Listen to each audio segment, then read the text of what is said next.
I am Jada Pierce. I am 22. I'm from Portland, Oregon.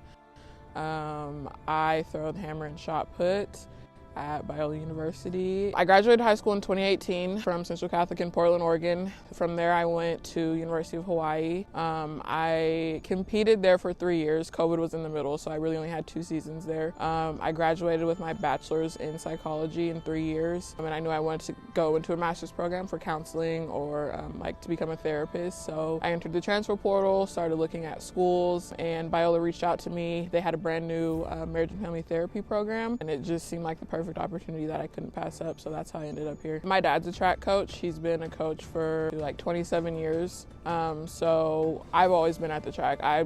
Ever since I was like 3, I was going to practices with him. And then once I was old enough to actually start competing, I started when I was like 5. I started off as a sprinter, actually. I used to run like the 4x1, the 100. Then I started to throw the mini jav. And then in 2009, my coach introduced me to shot put, and I started throwing that when I was 9, and I've kind of gone from there ever since. I think being a student athlete is there can be a lot of pressure on you, and it really comes from within yourself. I think a lot of people on the outside, you think there's pressure from them, but they just want to support you and, walk alongside you in your journey as an athlete. So I think throwing for me is an outlet, kind of like releasing a lot of that like anxiety or a lot of that pressure that I put on myself. And I also just think that getting outside and moving not only contributes so much to my mental health to a point that allows me to be like level-headed and clear-minded to go into a classroom and sit and learn and understand like the material that's going on.